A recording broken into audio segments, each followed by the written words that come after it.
We will be discussing measures of disease occurrence in this module. These include terms that are used to describe who, what, when, and where in the population with regards to disease or different kinds of health outcomes.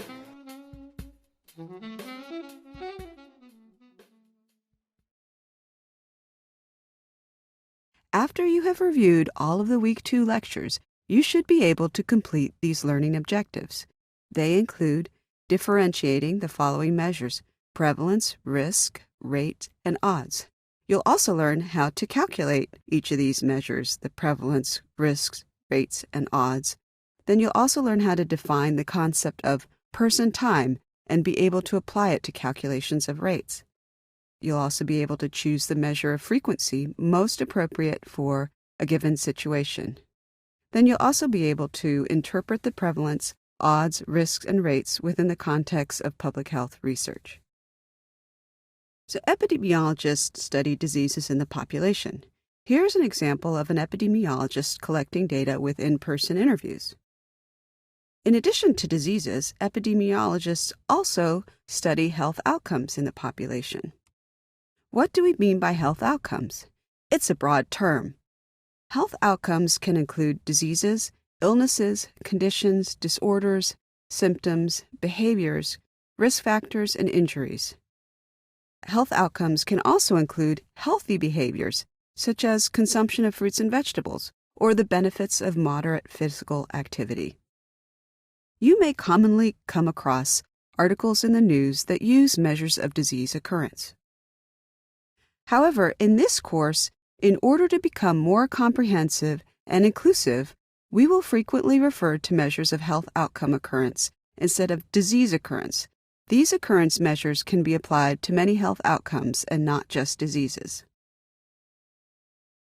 So, in order to describe the distribution of health outcomes, we first need to define the population at risk and then measure the occurrence of one or more health outcomes in the population.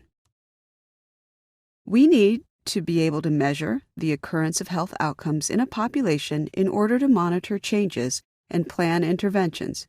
For example, this map illustrates differences in malaria transmission among various regions of the world, with parts of Africa and South America having the highest risk. We can use this data to plan and target malaria interventions. The ability to quantify numbers of people with some health outcome of interest at a given point in time or over a period of time is the foundation for comparing why, where, and how health outcomes affect different populations. We need accurate statistics on the occurrence of diseases and health outcomes in order to identify new health trends and to evaluate whether specific health programs are making a difference. Now we will see 4 examples illustrating the terms prevalence, risks, rates, and odds. Let's start with the first measure of health outcome occurrence, prevalence. Malaria is a mosquito-borne infectious disease of humans and other animals caused by parasitic protozoa. Malaria infects 10% of the world's population. This statistic about malaria is an example of a prevalence. Human immunodeficiency virus, or HIV, is a retrovirus that causes acquired immunodeficiency syndrome, or AIDS. Infection with HIV gradually destroys the immune system, which makes it harder for the body to fight infections.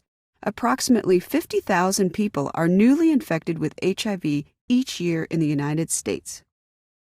Dividing the number of newly infected people by the at-risk population yields a statistic which is an example of risk. Cardiovascular disease includes diseases of the blood vessels, heart rhythm problems, heart infections, and heart defects someone is born with. Cardiovascular diseases are the #1 cause of death globally. More people die annually from cardiovascular disease than from any other cause. The overall rate of death from cardiovascular disease was 236.1 per 100,000 person-years in 2009 in the United States. This statistic is an example of a rate. You might have also heard of the term odds before. For example, you might ask the doctor, Doctor, what are the odds of having a baby boy? Out of 100 births, the probability of having a boy is 51%, while the probability of having a girl is 49%.